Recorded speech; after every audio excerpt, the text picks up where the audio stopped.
is a little bit, you're not looking to cut these players this year, but you're going to let them walk into free agency. But I thought this would be important, Tim, as we get ready to go into camp. You get rumors coming out during mini camp of this player is wanting more money. This player's in contract negotiation with the Packers. Just a quick refresher, as we're now 5 days away from quarterbacks reporting to camp, and then we're going to get everybody else filing in a few days later. These are 5 crucial Packers contracts expiring in 2025. So the Packers have some big bills coming due. That 2022 draft class, a group that has become absolutely essential to the team's success, is now facing contract reality. For players drafted outside the first round, 2025 is the final year of their rookie deals. For the first rounders, it's been decision time on their 5th-year option, creating different timelines. This means General Manager Brian Gutekunst is starting at 5 key players, 5 pending contract situations, and the hard truth that not everyone can get a blank check. All right. Green Bay has to decide who is part of the long-term core and who might be a luxury they have to let go. So who's a lock to get paid, who's playing for their future, and who could be on their way out of town. Today, we're breaking down each player, and I'll give you my verdict on whether the Packers should pay up or prepare to part ways. These are the kinds of decisions that make or break a championship window. Tim, let's start with the no-brainer right off the bat, Mr. Zack Tom, back up the Brinks truck, baby. And I literally titled it the no-brainer. All right. So, Zack Tom, let's start with maybe the easiest decision on the entire board. Right tackle Zack Tom comes in at number 1. This isn't really a question of if the Packers pay him. It's a question of how much it's going to cost them. Since getting picked in the 4th round, he has been an absolute home run, developing into one of the best young tackles in the entire league.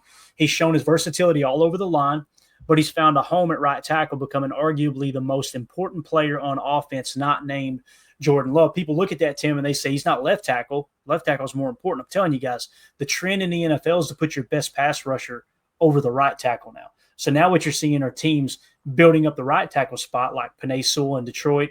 Obviously, yeah. Green Bay with Zack Tom was a home run. So right tackle, it falls right into that tier 1 for me now, Tim. Tackle in general, because it's funny to see how defensive coordinators have kind of bent their game plan around, hey, let's attack one of the weaker links in terms of the edge blockers there at tackle, and let's go after the right tackle. Does that make sense? Totally makes sense, especially when you consider that week 1 matchup we're talking about, against Detroit to open up the season, man. Aiden Hutchinson coming back from injury or not is still a freak, and you feel really good having Zack Tom as your right tackle in a situation like that for sure. Yeah, goes on to say the market for elite tackles is exploding. Just look at Penei Sewell's deal worth over $28 million a year. Tom is playing at that level. I repeat, he is playing at that level of Penei Sewell. Reports say the Packers are already having, quote, healthy conversations about an extension, and they need to get it done before his price tag gets even crazier. You simply cannot let a player this good at a premium position get anywhere near the open market. Tim, as you see here with the PFF grade with Zack Tom, no surprise, 68, 79, 85, and guys, last year playing banged up all year long. That's the fact that he got that much better. And I know the Tom haters will go, well, how did he play against the Eagles? How did a lot of offensive linemen play against the Eagles, right? So, you would like to have seen him had his best performance in the most important game. But to me, man, it does not reduce the value of Zack Tom because he had that bad game against Philly. This guy is an ascending player. He's one thing I love about him too, Tim, is he is at all practices, all mini camps. He's not in there going, I want my money. They're having their negotiations behind the scenes, and he's just going out there and going to work every single day. Yep. He's definitely one of those guys that, as long as the offer is in the wheelhouse, he's going to be happy, right? I don't think he's expecting, anything astronomical, but he does deserve to get paid and handsomely. And I think the Packers are going to do right by him and get it done. Yeah. Speaking of getting paid handsomely, we got Emilio in the house. Emilio, did you sign that prenup? That's it. That one got lost in the shuffle for sure. Yeah, all right. All right, man. I just want to say congratulations, man. Congratulations. Yeah, congrats, brother. Yeah. Absolutely. Glad you both got to meet her. She's amazing. She's the rock, right? And now I get to join in on the get to go save my marriage, right? So yeah. I'm starting that early though. I don't know if I want to start right away. Maybe I save that one for like a year in. I don't know. All I'm saying is just keep building up credit every chance you get. Keep building up. If you walk into that kitchen and you see that trash can and it ain't quite full, it's almost there, take the damn trash out. Take it out. Especially if it smells bad, man. It's got to go. Get it out of here. So the problem is I'm using up a little bit of that playing a little college football in between, Clay. So it's like I got to really be careful using up too many points.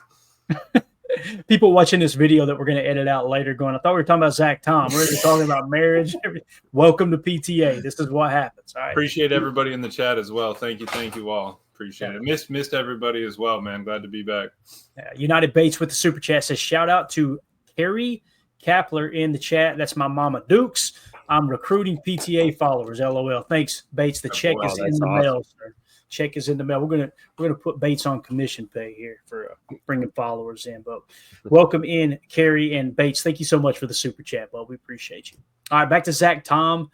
Let's look at the market value here real quick. The calculated market value for Zack Tom, $21.7 million. And when you look at the comps, the comparable players, Penei Sewell, Jonah Williams, Spencer Brown, and Jawan Taylor. Okay, when you factor in everything in terms of the length of their contracts, the value of their contracts, the average salary, and the age in which they signed those said deals, you get an average of 4 years, $73.5 million, and an average salary of $20.2 million, and the average age when signed was 25. Okay, so the base calculated value on those comps is 4 years, $75.3 million. Average salary of 18.8. You're going, hey, that don't sound too bad. Tom gonna get more than that. All right, let's move along here. Statistical comparisons. All right, Penei Sewell played 100% of the snaps. Jonah Williams 100% of the snaps. Spencer Brown 93.9% of the snaps. Jawan Taylor 100% of the snaps, or games played, I should say. It means they were healthy for all the games, right? That average comes to 98.4. Zack Tom's average in terms of being available is 97%. So he's losing minus 1.45% change there. Okay. Quarterback hurries allowed. Penei Sewell 1.4, 1.9, 1.06, an average of 1.3. Zack Tom 1.4. So that's a minus 4.44 on that column. Quarterback sacks allowed. All right. Going down, let's just talk about the average. The average of those four comp players, 0.33. Zack Tom, 0.15. So he gained some there, right? 54.55 gain. And then the rating that comes out for those four players on average is 66.15.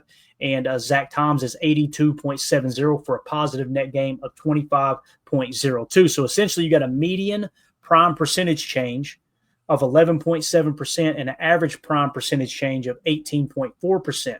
What that's going to do is land you into calculated market value for Zack Tom at 4 years, $86.7 million, or an average annual salary of $21.6 million. My verdict, fellas, pay Zack Tom his monies, all right, and get it done yesterday. Lock him into a long-term deal and keep Jordan Love's protector in green and gold for the long haul. And boy, oh boy, is it nice knowing he can play all five positions on the offensive line, too. You guys agree, disagree? What's your take on Zack Tom? Pay that man his money. You say it way better than me. Way better. Pay him his money. Get it done. Please pay him. I know you were talking about it the other day. I got listening a little bit, but what if he gets paid at that right tackle money now? In 3 years, he does end up sliding to center. We figure out what we want to do at tackles, and then you have him at probably a decent center price at that time. 3 years down the road, once the NFL gets all that TV money, we're not going to be mad at 20. We're not going to be mad at even 25. Honestly, if he gets it at 25, I don't think we're going to be mad in 2 years about where he is paid wise. Completely agree. Ed Madden says pay Zack Tom now. I haven't seen anybody say don't pay Zack Tom, so I think we're all pretty much in agreement. So let's move on to number 2 on the list, and this is where things get very interesting. The first round dilemma, Quay Walker. All right. Next up is inside linebacker Quay Walker, one of the Packers' 2 first-rounders from 22. Walker's situation is fascinating. From day one, he's been a tackling machine. You see the sideline-to-sideline speed and flashes of good play that made him a first-round pick. But you also see the moments of inconsistency that still leave you wanting more. The Packers showed their hand this past offseason when they declined to pick up his expensive fifth-year option. Now, that number was inflated because of the CBA quirk grouping Walker, who is a stack backer, in with outside linebackers in the 34 defenses, inflating the fifth-year option number. But it still sends a clear message. I want to say this. If they had 34 outside linebackers grouped in with defensive linemen and just had stack backers alone, there's a chance they would have picked up that fifth-year option. I don't know the exact number. I just know it's significantly less than edge rushers, right? So I think there's a chance they would have picked it up, which kind of makes me think they're pressing into probably re-signing Quay. But again, this is my opinion. I want to get your all's opinion here in a second. Brian Gutekunst said publicly he wants Walker here long-term, but by declining the option, they've officially put him in a contract year. They're challenging him to become that consistent game-changing leader in the middle of Jeff Hafley's new defense. Now, PFF isn't everything, but PFF says he's been cheeks. They said 52, 58, 57 since he's been in the league. All right. Now, unlike offensive linemen, guys, where we look at offensive line grades and go, boy, everybody's grading out bad in the run blocking game, and our running backs are just tearing it up. PFF probably don't know what the hell they're doing with the run blocking grade, right? With linebackers, you've seen Edgerrin Cooper grade out 85, right? And Quay Walker coming in at 57.2, obviously, this year. So here's my verdict on Quay. Pay – but with an asterisk. All right. I'm taking the easy way out here. If Walker puts it all together this season and performs like a top tier linebacker, you hand him the long-term deal with less guarantees, giving you an out sooner than normal. So even though he just did it for 1 year, you're kind of covering your bases, where like we talk about a 4-year deal that's really a 2-year deal, right? Or maybe even a 3-year deal that's really a 1-year deal. Kind of go lean on that side of things. If the inconsistencies continue, the contract has to reflect that. This is a classic prove-it year for a former first-round pick. I want to get your all's take. I'll start with Emilio. Emilio, what do you think about Quay? Would you be willing to pay him top stack backer money? Would you say more along the lines of what I just said, less guaranteed money? Although he may say no and hit free agency, and with that versatility and his unique athletic ability, whether PFF thinks he's good or not, whether he's actually good at playing football or not, someone's going to pay him big money for that athletic, those traits. We know the NFL pays for traits for sure. Yeah, and that's where I'm kind of hung up because, we correct me if I'm wrong. Didn't we give Eric Stokes his 5th year, right? Eric Stokes. We did not. Okay, so we have seen a first rounder that hadn't gotten his 5th year. Quay didn't get his 5th year as well, but they're in talks of paying him. I've kind of always been on the side of pay him, though I know he doesn't grade out well, but I do think he's the heart of that defense. There's a lot of speed there. We saw it when Eric Wilson hopped in, sure, but how consistent was that? And Eric Wilson is up in age, so I mean, I think with age, speed, he comes from a strong program. I've always kind of been on that camp. I still think I would say pay him. He can't get top stack backer because at some point I think Cooper's going to have to get that money. But if Quay understands, where he's at in his role, he knows that he hasn't been kind of at his peak yet. Hey, pay him decent, get him on there. If he can show it out in the next 3 years, perfect. If not, all right, we gave it a shot. You gave Coop enough time to keep growing, get his feet under him for a second, third year. And then, okay, if you're ready to take Quay's spot, let's take it and let's slide Quay off to the side and, rebuttal. We're going to maybe take 2-3 shots at backer that year whenever we're ready. Maybe Tyron Hopper turns it up, whatever. But I think until then, the way we're kind of leaning, I feel a lot better about Quay out there than McDuffie. Nothing against McDuffie. I just need a little bit more speed out there. And Hopper's just not ready yet. So I still think I'm on pay him. All right, Tim.